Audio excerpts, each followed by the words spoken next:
성경 예언의 말씀이라는 제목으로 함께 살펴보고 은혜를 나누도록 하겠습니다. 사도 베드로를 통해서 오늘 우리에게 주신 말씀은 성경 예언의 말씀입니다. 오늘 본문의 베드로는 성경은 영감된 하나님의 말씀이기 때문에 사사로이 풀지 말라고 말씀합니다.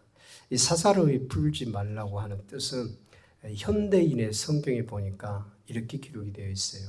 성경의 예언을 자기 멋대로 해석해서는 안 된다, 이렇게 번역을 해 놓았어요. 성경을 우리 마음대로 사사로이 내 마음대로 해석하면 당연히 안 되겠죠.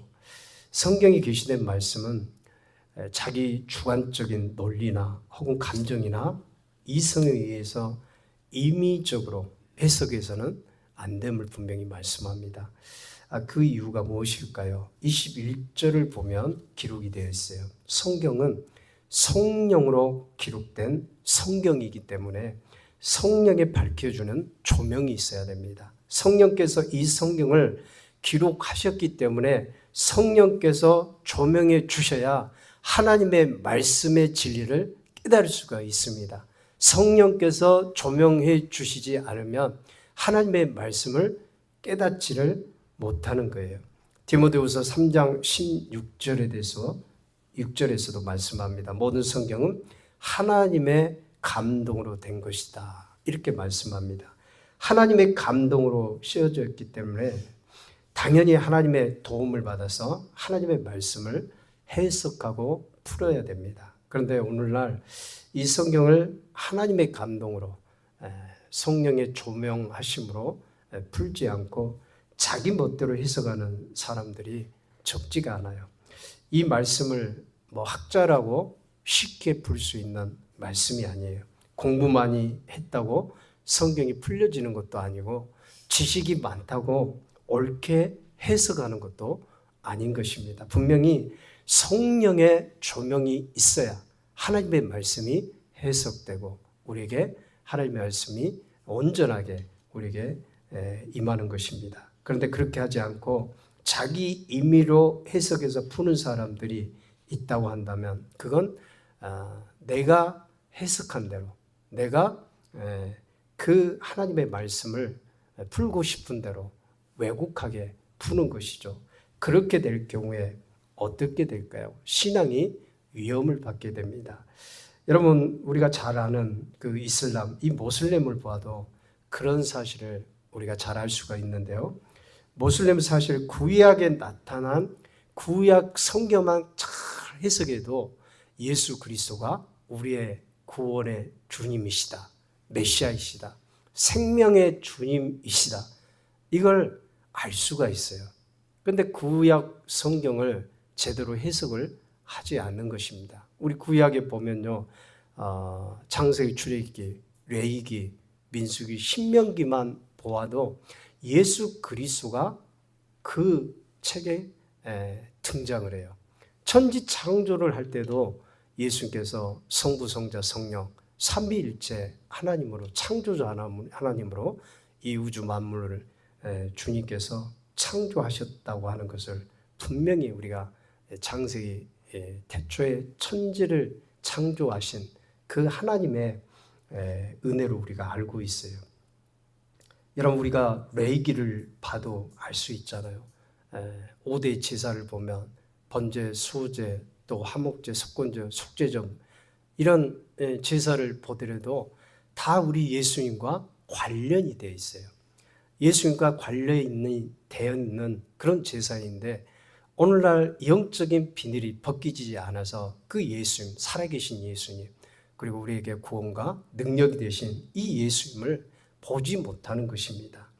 그래서 성령의 조명하심이 하나님의 말씀을 연구하고 해석할 때는 너무나도 중요한 것입니다. 성령의 조명하심과 깨닫게 하심이 없으면 하나님의 말씀을 아는 것이 어려워요. 여러분, 1990년에 다미 선교회라고 있죠. 1992년에 12월 28일인가요? 언제죠? 그 주님이 오신다고, 주님이 재림하신다고 해석을 잘못해서 한국교회에 정말 큰 혼란을 주었던 그런 기독교 단체가 있었어요. 그렇게 될 경우 우리에게 영적으로 혼란스럽게 하고 기독교에도 많은 피해를 가져다 줍니다. 요즘 보면은 종교 다원주의 그리고 혼합주의 이런 것들도 사실은 이 하나님의 말씀을 해석하는 그런 잘못된 해석, 왜곡된 해석 그런 부분에 의해서 오는 경우가 참 많아요. 여러분 자유주의 신학으로 얼마나 많은 사람들이 하나님의 기적의 역사를 외면합니까? 이스라엘 백성들이 애굽에서 나와서 홍해를 건너서 그 홍해를 하나님의 기적과 역사로 건넜는데 홍해를 건너게 하신 하나님의 놀라운 기적의 역사를 이 자유주의 일부 신학자들은 부인을 해요. 하나님의 일하심을 부인합니다. 여러분 하나님은 홍해가 문제겠어요? 우주 만물을 창조하신 하나님이 그까지 홍해를 가르는 일은 아무것도 아닌 것입니다. 여러분 또 종교 다원주의로 얼마나 많은 사람들이 잘못된 신앙의 길을 걸어가고 있습니까? 기독교만 구원이 있냐? 니네 종교만 구원이 있냐? 독선적이다. 우리도 구원이 있다. 불교, 유교. 여러분 불교, 유교가 영생을 얻습니까? 영생이 없어요. 영생은 오직 유일하신 하나님과 우리 주 예수 그리스도를 아는 것이라고 말씀합니다. 그래서 인간의 선, 인간의 공로를 이 종교들은 강조를 해요. 분명히 기억해야 될 것은 인간은 선으로는 구원할 수가 없어요. 인간의 공로도 마찬가지입니다. 이것은 우리 인간의 의로서는 하나님을 만족시킬 수가 없는 것입니다. 우리에게 선한 것이 있을까요? 우리가 정말 하나님이 기뻐하시는 그 의를 우리가 행할 수가 있겠어요? 우리의 의로, 우리 부패한 우리 의로는 하나님을 만족시킬 수가 없어요.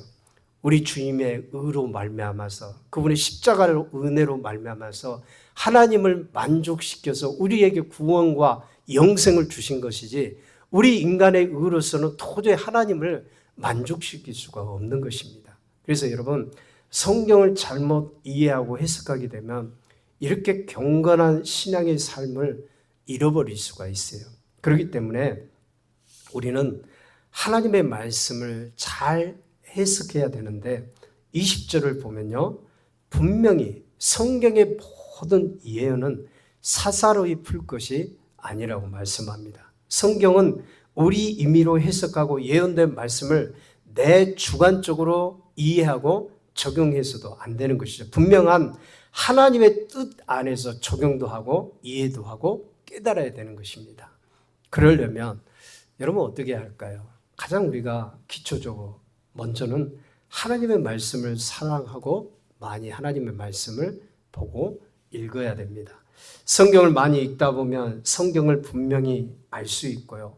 하나님의 뜻을 알게 돼요. 그래서 기록된 말씀 밖으로 넘어가지 않게 됩니다. 그런데 하나님의 말씀을 읽지 않고 보지 않게 되면 잘못된 해석이 되고 넘어치기도 하고 하나님의 뜻이 무엇을 말하는지 알 수가 없어요. 어떤 신앙은 성경을 얼마나 읽지 않는지 성경에 먼지가 자욱이 쌓여 있어요. 그래서 성경을 털면 먼지가 이렇게 나올 정도로 성경을 보물단지 여기면서 그냥 책장에 이렇게 꽂아 놓는 그런 분도 없지 않아 있습니다. 여러분 성경은 그렇게 보물단지, 물론 성경이 귀하죠. 하나님 말씀이 생명이기 때문에 귀하죠. 그러나 성경은 우리가 책꽂이에서 내 책상에 와서 내가 날마다 하나님 말씀을 펴보고 또 그 말씀을 읽고 또 묵상하고 그런 자세를 가지고 우리가 하나님 말씀을 사랑하고 읽는 그런 모습들이 필요한 것이죠. 여러분 성경은 영혼의 등대이고 우리를 천국까지 인도하는 안내서이고 이 성경을 읽어야 예수님에 대해서 알게 되는 것입니다. 우리가 예수님에 대해서 어떻게 알 수 있나요? 진리의 말씀인 성경을 읽고 봐야지 예수님을 볼 수 있고 예수님을 만날 수가 있고 예수님을 우리가 더 깊이 이해하고 깨달을 수가 있는 것입니다. 그래서 요한복음 5장 39절에 보면요.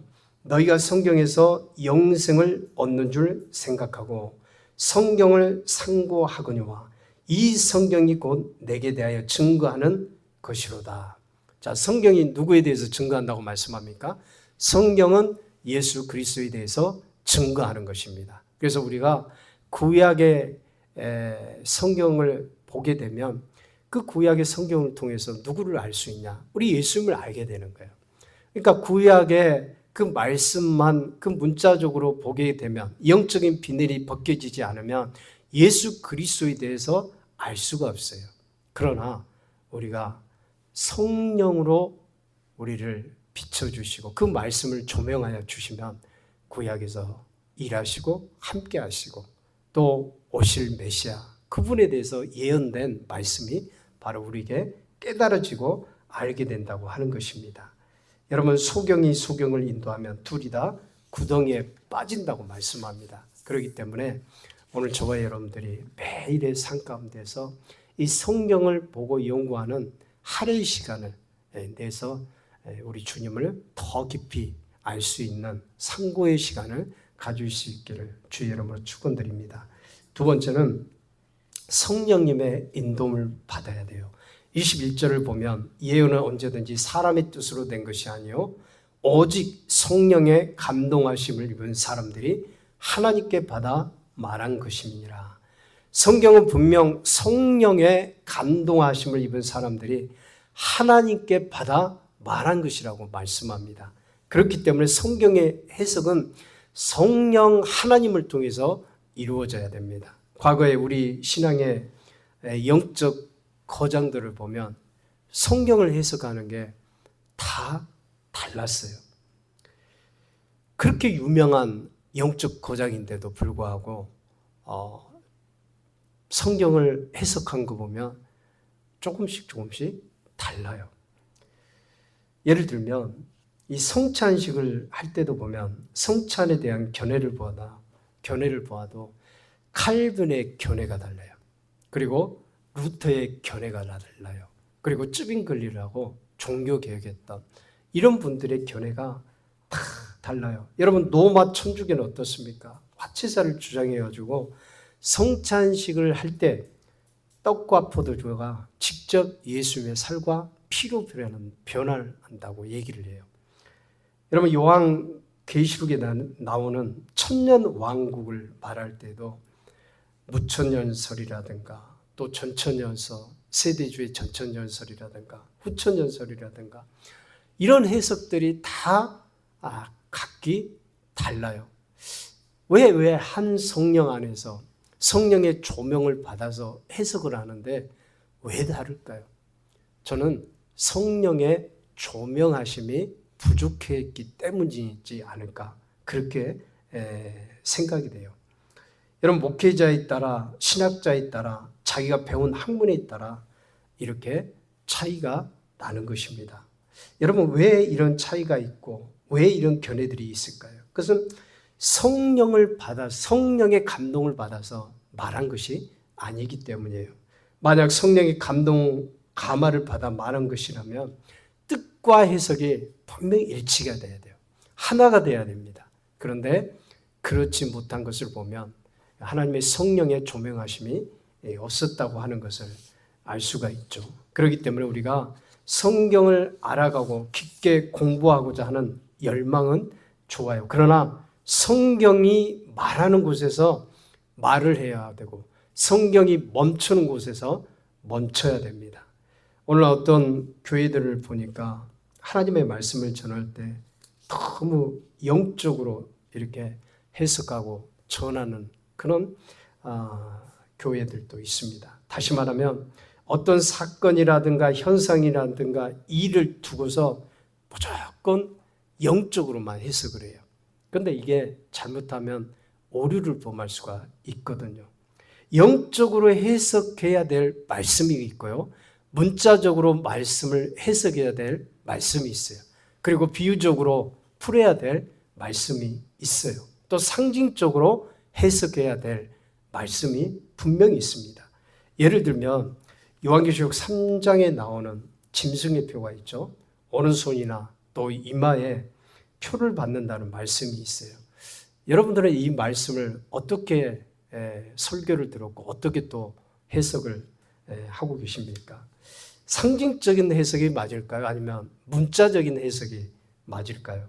요한계시록 13장 17절에 보면 누구든지 이 표를 가진 자 외에는 매매를 못하게 하니 이 표는 곧 짐승의 이름이나 그 이름의 수라. 짐승과 그의 우상에 경배하고 그 이름으로 표를 받는 자는 누구든지 반납심을 얻지 못하리라. 자, 여기서 이 표를 받는 자는 반납시지 못한다고 분명히 말씀합니다. 또 요한계시록 14장 9절로 10절에 보면 또 다른 천사 곧 셋째가 그 뒤를 따라 큰 음성으로 이르되 만일 누구든지 짐승과 그의 우상에 경배하고 이마에나 손에 표를 받으면 그도 하나님의 포도주를 마시리니 그 진노의 잔에 섞일 것이 없이 부은 포도주라. 거룩한 천사들 앞과 어린 양 앞에서 불과 유황으로 고난을 받으리니 이렇게 말씀이 기록이 되어 있습니다. 이 짐승의 표를 받으면 분명히 불과 유황으로 고난을 받는다고 말씀합니다. 그렇기 때문에 우리는 이 말씀을 잘 이해를 하셔야 돼요. 이것이 상징에서만 끝나는 말씀인지 아니면 실제적인 것인지 해석을 잘못하게 되면 엄청난 오류를 범하게 되고 우리 영혼에 불행을 줄 수도 있는 것입니다. 그렇기 때문에 우리는 말씀을 잘 분별해야 되고 성령의 감동과 감화를 받아야 돼요. 그리고 무엇이든지 중요한 것은 하나님께 모르면 묻고 기도하고 성령님 조명해 주옵소서. 이 말씀을 깨닫기를 원합니다. 나에게 이 말씀을 풀어 주옵소서. 그러면 성령 하나님께서 말씀을 조명하시고 깨닫게 해 주시는 거예요. 여러분 우리가 이것뿐만이겠어요? 우리가 삶을 살아갈 때도 우리가 하나님께 간구할 그런 내용들이 참 많아요. 우리가 사업을 하든지 또 직장을 하든지 뭐 결혼을 하든지 간에 하나님께 여쭤볼 때 교회를 정할 때도 어떤 교회에서 신앙생활을 할지 하나님께 여쭤보면 우리 주님께서 가르쳐 주시고 거기에 합당한 결정을 우리가 할 수 있도록 하나님의 확신을 주시는 것이에요. 그래서 저는 무엇보다 기도에서 물어야 된다고 생각합니다. 여러분들이 정말 이건지 저건지 알 수 없을 때는 쉽게 주위에 예언하신 분들이 있어요. 그런데 그 예언은 확실치 않는 예언들도 많아요. 네, 그런 예언들도 많기 때문에 우리가 그걸 분별하는 지혜가 또한 필요합니다. 여러분 하나님은 우리를 진리 가운데 이끄십니다. 성령님은 진리 가운데 이끄시고 우리를 은혜 가운데 이끄시고 기도하는 사람에게 우리 짐을 보여주시고 나타내 주시는 것입니다. 하나님의 말씀을 이해하고 깨닫는 것도 마찬가지죠. 세상에는 수많은 책들이 있어요. 잡다한 그런 책들이 있습니다. 이론들이 많이 있어요. 그런데 그 중에는 우리가 영적으로 도움되는 책들이 있는가 하면 영적으로 우리 영혼에 해가 되는 그런 책들도 많아요. 그래서 우리가 그 책들을 다 볼 것이 아니고 우리 영혼에 도움이 되는 서적도 우리 영혼에 도움이 되는 그런 서적을 읽을 필요가 있어요. 여러분 또 요즘에 보면은 유튜브 설교 들으시죠? 저도 이제 한 번씩 목사님들 설교, 귀한 목사님들 설교를 찾아서 한 번씩 듣기도 합니다. 근데 우리가 유튜브를 보면서 말씀들을 많이 유튜브에 보면 말씀들이 많이 이렇게 올려져 있어요. 그러나 그 유튜브의 함정에 빠져서는 안 되는 것입니다.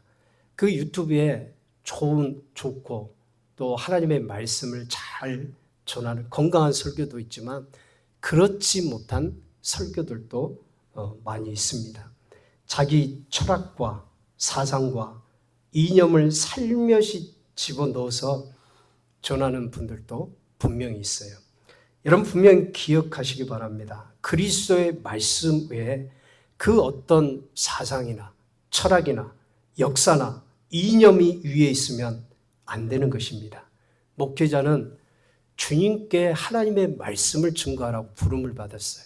양떼들을 하나님의 말씀으로 돌보라고 부름을 받았어요. 그렇다면 하나님의 말씀, 생명의 말씀만 증거가 돼야 돼요. 그 말씀을 해석해서 외국되게 전한다든가 하나님의 말씀 위에 얹어서 철학을 전하고 사상을 주입시키고 그리고 역사를 교육하고 이념을 위에 올려놓고 하는 것은 하나님의 말씀대로 순종해서 목회하는 목회자의 모습이 아닌 것입니다. 그것은 우상을 숭배하는 것과 다름이 없어요. 여러분 우리의 삶의 표준과 우리의 삶의 기준과 우리의 모든 인생의 모든 기준은요, 하나님의 말씀이 기준이 돼야 돼요. 하나님 말씀보다 위에 있는 것이 없어요. 나머지 것들은 다 인본주의적인 것들이에요. 사람이 만들어낸 것들. 어떻게 하나님의 말씀보다 사람이 만들어낸 것이 위에 있을 수가 있겠어요? 여러분 그렇기 때문에 우리가 하나님의 말씀이 가장 귀한 말씀으로 우리가 들어야 되고 하나님의 말씀이 가장 표준이 되는 말씀으로 우리가 경청해서 들어가야 되고 정말 하나님의 말씀이 가장 권위가 있는 말씀이 되어야 돼요. 그렇게 우리가 하나님의 말씀을 우리가 최고의 권위로 여기고 그 말씀이 흘러가는 그곳에 정말 우리의 귀가 열려 있어야 됩니다. 여러분 우리가 그렇기 때문에 어떤 TV라든가 또 유튜브라든가 또 그 밖에 여러 가지 신앙 소식도 있지만 우리가 분명히 하나님 말씀을 분별을 해낼 수 있는 그런 지혜를 얻기 위해서는 귀한 말씀을 늘 읽고 그 말씀을 연구하고 또 성령께 우리가 간구해서 성령 하나님 이 말씀으로 이게 조명해 주옵소서. 그리고 버릴 것은 버리고 분별할 것은 분별하고 그 위에 내가 그리스도의 말씀 위에 신앙을 건축해 가야지 내가 영적으로 건강한 사람이 되는 것입니다. 그 사람이 하나님을 경외하는 것이고 하나님을 사랑하는 사람이에요. 그래서 우리는 언제나 그 진리의 말씀 앞에 우리가 믿음으로 살고 그 말씀을 따라서 순종해서 정말 하나님께서 복 주시는 귀한 믿음으로 살아갈 수 있기를 주의 이름으로 축원드립니다. 이 시간 우리 함께 기도할 때 하나님 나에게 하나님 말씀에 분별함을 허락해 주옵소서.